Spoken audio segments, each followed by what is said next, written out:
Hello friends, welcome to my channel. I am Dr. Veena Sethi, Associate Professor in Chemistry, and my today's topic is P block elements.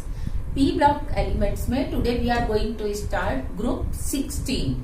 Group 16 means 6th A group. Group 16 and 6th A group. इस group के अंदर जो हमारे पास elements होते हैं वो होता है ऑक्सीजन, ऑक्सीजन के नीचे सल्फर, सल्फर के नीचे सेलेनियम, सेलेनियम के नीचे होता है टेलुरियम एंड देन पोलोनियम। इसको हम याद रखने के लिए ऐसे भी रख सकते हैं ओ से टी पो, ओ से टी पो। बस इस ग्रुप का जो एटॉमिक नंबर होता है ऑक्सीजन का होता है 8 में हमने 8 ऐड कर दिया तो 16 किसका, सल्फर का। सल्फर में हमने फिर 18 ऐड किया तो 34 किसका हो गया, सेलेनियम का। सेलेनियम 34 में हमने 18 ऐड किया तो हमारे पास क्या हो गया, 52 टेलुरियम का। टेलुरियम के बाद हमने 80 वापस 32 ऐड किया अब तो हमारे पास आ गया 84, वो किसका हो गया, पोलोनियम का। तो ये था इनका एटॉमिक नंबर। एटॉमिक नंबर के बाद आता है इनका इलेक्ट्रॉनिक कॉन्फ़िगरेशन। इलेक्ट्रॉनिक कॉन्फ़िगरेशन में सल्फर का कॉन्फ़िगरेशन क्या होता है, ऑक्सीजन का कॉन्फ़िगरेशन क्या होता है, 2s2 2p4, यानी कि इसके वैलेंस शेल में 6 इलेक्ट्रॉन्स है, 2 s में है और 4 p में है। और सल्फर का होता है 3s2 3p4। 3s2 और 3p4 के बीच में, 2s2 और 2p4 के बीच में कोई भी और ऑर्बिटल नहीं है। इसके जस्ट बाद ये है, इसके जस्ट पहले ये है। लेकिन जब हम सेलेनियम का कॉन्फ़िगरेशन देखते हैं तो इसका वैलेंस शेल का कॉन्फ़िगरेशन होता है 4s2 4p4, लेकिन बीच में किसकी एनर्जी आती है, 3d10 की। इसी तरीके से टेलुरियम का होता है 5s2 5p4, लेकिन बीच में किसकी एनर्जी होती है, 4d10 की।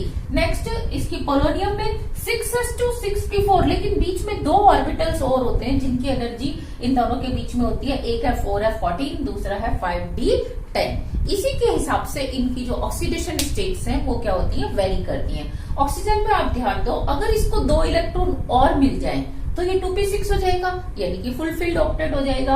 तो इसीलिए ये कौन सी ऑक्सीडेशन स्टेट दिखाता है, -2। लेकिन ये -1 भी दिखाता है। -1 कब दिखाता है, जब ऑक्सीजन ऑक्सीजन में सिंगल बॉन्ड हो और इधर किसी लेस इलेक्ट्रोनेगेटिव एटम से और इधर किसी लेस इलेक्ट्रोनेगेटिव एटम से। जैसे कि अगर हम H2O2 की बात करें, यानी कि जिसमें परऑक्साइड बॉन्ड होगा, वो दोनों वो क्या होते हैं, -1 ऑक्सीडेशन स्टेट दिखाते हैं। सोडियम परऑक्साइड, हाइड्रोजन परऑक्साइड, इस तरीके से। इसके बाद इसकी ऑक्सीडेशन स्टेट होती है 0। 0 कब होती है, जब ये एलिमेंटल स्टेट में होता है, यानी कि जब ऑक्सीजन ऑक्सीजन में क्या होता है, डबल बॉन्ड होता है। फिर ये +1 भी दिखाता है। +1 और +2 इसकी जो ऑक्सीडेशन स्टेट है वो वेरी वेरी रेयर है, यानी कि P में से इलेक्ट्रॉन निकालना, इसकी नेगेटिविटी इतनी ज्यादा है, उसमें से इलेक्ट्रॉन निकालना इज वेरी डिफिकल्ट। लेकिन एक एटम है fluorine. Fluorine is the only atom जिसकी नेगेटिविटी ऑक्सीजन से ज्यादा है। तो जब ये फ्लोरीन से अटैच होता है, जैसे कि O2F2 और OF2, तो O2F2 में तो एक परऑक्साइड बॉन्ड है, तो इसलिए +1 ऑक्सीडेशन स्टेट आती है, और OF2 में क्या आती है, +2। तो इसका एग्जांपल हो जाता है आपका O2F2 और इसका एग्जांपल हो जाता है OF2। तो ये थी ऑक्सीजन की ऑक्सीडेशन स्टेट्स, -2 -1 0, आगे फिर +1 +2। लेकिन सल्फर का साइज बड़ा है, ऑक्सीजन से हम नीचे आते हैं तो साइज बड़ा हो जाता है, और ये कॉन्फ़िगरेशन क्या है, 3s2 3p4। इसमें भी अगर ये 2 इलेक्ट्रॉन एक्सेप्ट कर ले तो क्या हो जाएगी इसकी ऑक्सीडेशन स्टेट, -2। लेकिन -1 भी होती है जब सल्फर में इस तरीके से बॉन्ड पाया जाता है, जैसे Na2S2 सोडियम डाइसल्फाइड। इसमें ऑक्सीजन 0 कब होगा, जब ये एलिमेंटल स्टेट होगा। एलिमेंटल स्टेट में मतलब S के बीच में बॉन्ड है, ना इलेक्ट्रॉन डोनेट हो रहे हैं ना कोई गेन हो रहा है, तो S1 में। +2 कब होगा, जब ये अपने से ज्यादा ऑक्सीडेशन स्टेट वाले, ज्यादा नेगेटिविटी वाले एटम से अटैच होता है, जैसे कि आपने देखा SO और SF2, HCl2, इनमें क्या होगा, +2। लेकिन जब ये 4 बॉन्ड बनाता है, देखो 2 बनाने के लिए तो क्या कर रहा है, 2p4 में ये खाली अपने 2 अनपेयर्ड इलेक्ट्रॉन को काम में ला रहा है, इन दोनों को वैलेंस इलेक्ट्रॉन को शेयरिंग के काम में ला रहा है। लेकिन जब ये वाले इलेक्ट्रॉन भी आगे डी में एक्साइट होके काम में आते हैं तो ये बनाता है SO2 के साथ बनाता है SF4 HCl4, तो उसमें इसकी ऑक्सीडेशन स्टेट कितनी होती है +4, जब ये P के चारों इलेक्ट्रॉन्स को काम में लाता है। लेकिन ये +6 भी दिखाता है। +6 कब दिखाता है, जब ये 3s2 इन इलेक्ट्रॉन्स को भी हायर ऑर्बिटल में 3d में काम में लेके आता है, तो ये हो जाता है SO3, साथ में हो जाता है SF6 HCl6। इस तरह के कंपाउंड्स में इसकी ऑक्सीडेशन स्टेट +6 होती है। Next is selenium. सेलेनियम में क्या होता है कि कॉन्फ़िगरेशन 4s2 4p4 है। अब यहाँ पे देखो फिर वही बात है कि दोनों के बीच में एक क्या है, एक और ऑर्बिटल है जिसकी एनर्जी है, तो इट मीन्स इन दोनों की एनर्जी के बीच में गैप काफी है। तो यहाँ पे अगर ये केवल आउटर 4 ऑर्बिटल्स को इलेक्ट्रॉन्स को काम में लाता है तो ये ऑक्सीडेशन स्टेट दिखाता है +4, लेकिन जब ये अंदर वालों को भी काम में लाता है तो +6। सेम टेलुरियम में बाहर के काम में आ रहे हैं तो 4 और अंदर वाले भी काम में आ रहे हैं तो 6। पोलोनियम में देखो गैप और भी ज्यादा है, तो बाहर वाले काम में आ रहे हैं तो 4 और अंदर वाले 2 भी काम में आ रहे हैं तो 6। वैसे अगर इन जनरल देखा जाए तो टॉप टू बॉटम साइज बढ़ रहा है, इलेक्ट्रॉन डोनेट करने की टेंडेंसी बढ़ रही है, तो यहाँ पे +6 स्टेट स्टेबल होनी चाहिए और यहाँ पे कौन सी होनी चाहिए, उल्टा +4 स्टेट स्टेबल होनी चाहिए। पर ऐसा होता नहीं है। क्यों नहीं होता, क्योंकि ये जो 6s के इलेक्ट्रॉन है ये इनर्ट पेयर की तरह बिहेव करते हैं। कैसे बिहेव करते हैं ये, इनर्ट पेयर, यानी कि ये बॉन्डिंग में पार्टिसिपेट नहीं करते।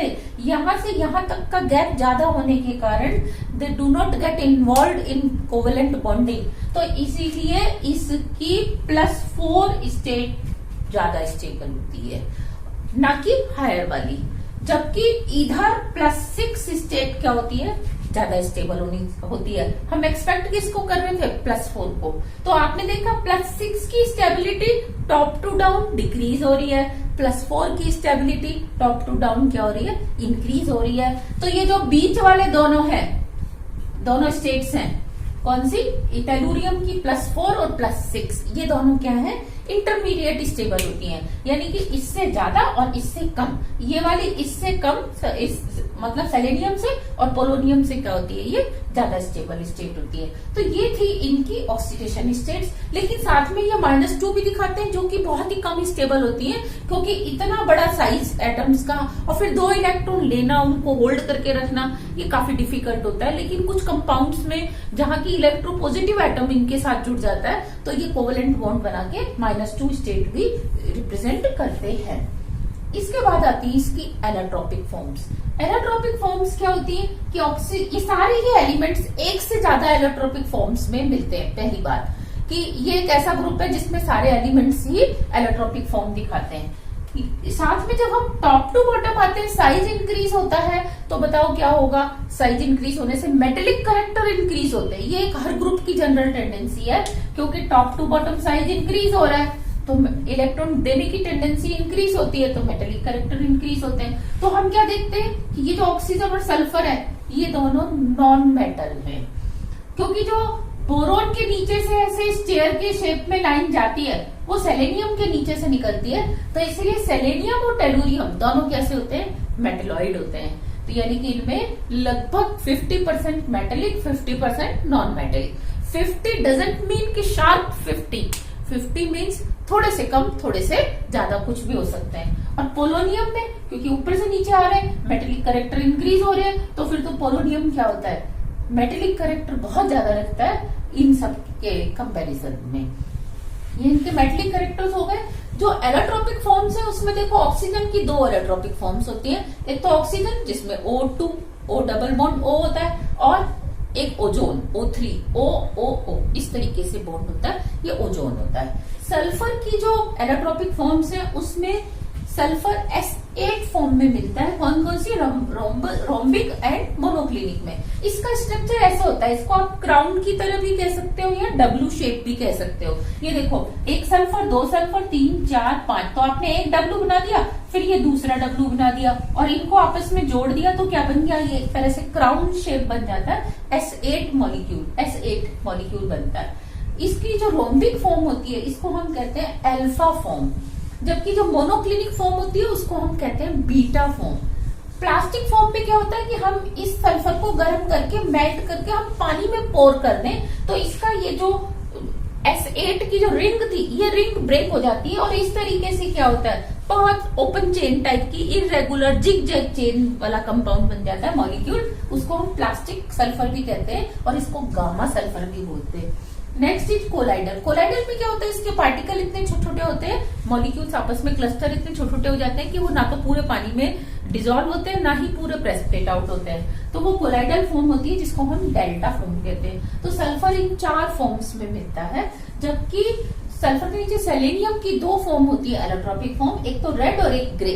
जो रेड वाली फॉर्म है उसमें नॉन मेटेलिक करेक्टर ज्यादा होते हैं और जो ग्रे फॉर्म होती है उसमें मेटेलिक करेक्टर ज्यादा होते हैं। जबकि टेलुरियम की 2 फॉर्म्स होती हैं, दोनों ही के एक नॉन मेटेलिक और एक मेटेलिक। मेटेलिक वाली फॉर्म क्या होती है ज्यादा स्टेबल होती है और पोलोनियम की 2 फॉर्म्स होती है अल्फा बीटा, दोनों ही मेटेलिक होती हैं। इसमें तो नॉन मेटेलिक होने का कोई क्वेश्चन ही नहीं क्योंकि ये तो बहुत नीचे है। नॉन मेटेलिक तो ये दोनों और मेटेलॉइड तो ये दोनों होते हैं, तो इनमें कुछ कुछ नॉन मेटेलिक कुछ कुछ मेटेलिक कैरेक्टर होते हैं। तो ये नीचे वाला एलिमेंट क्या होता है प्योरली मेटेलिक होता है। तो ये था कुछ ब्रीफ इंट्रोडक्शन किसका ग्रुप 16 का। Thank you.